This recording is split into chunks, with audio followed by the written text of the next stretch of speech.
Chers élèves, bonjour.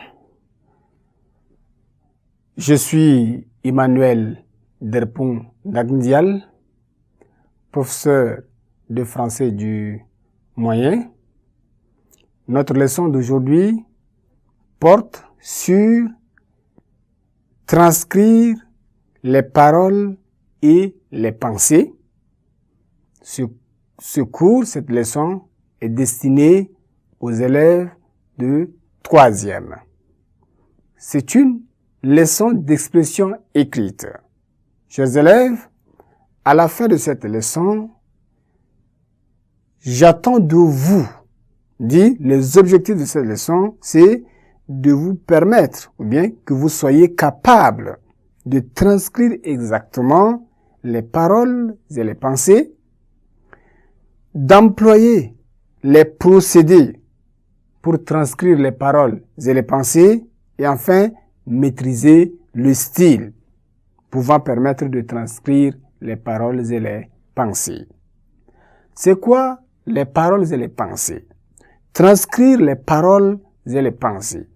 Lorsqu'un interlocuteur parle, s'exprime devant un public, vous l'écoutez attentivement, vous suivez ce qu'il dit, et s'il est donné à vous de transcrire ce qu'il a dit, transcrire ses paroles ou bien ses pensées,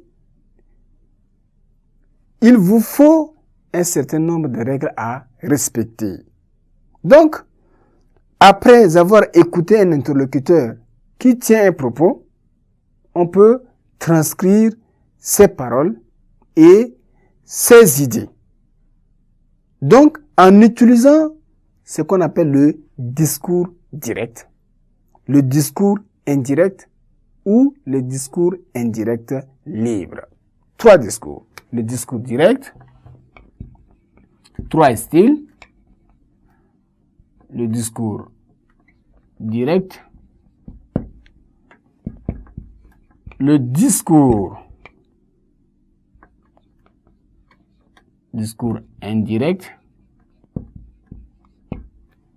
et le discours indirect libre. Voilà les procédés que vous allez utiliser pour transcrire les paroles ou bien les pensées d'un interlocuteur, d'un orateur qui a tenu des propos.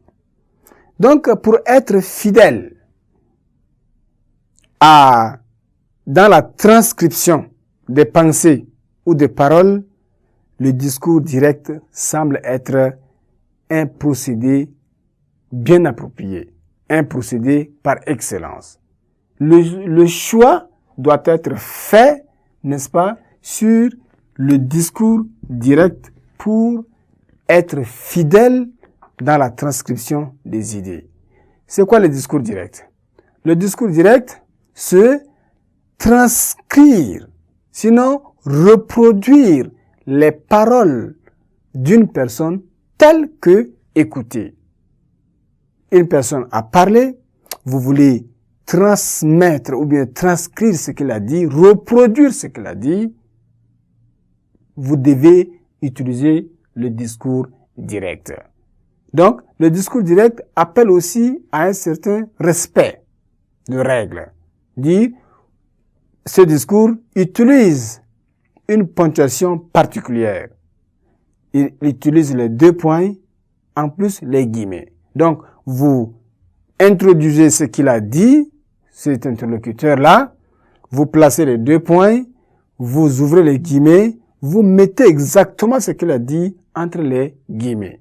Voilà ce que vous pouvez faire dans la transcription des paroles ou bien des pensées, en utilisant le style, c'est-à-dire le procédé qui est le discours direct.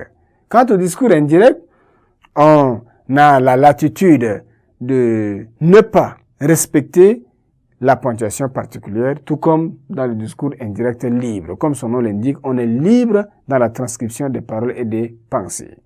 Chers élèves, nous arrivons à la fin de cette leçon. Au revoir et à la séance prochaine.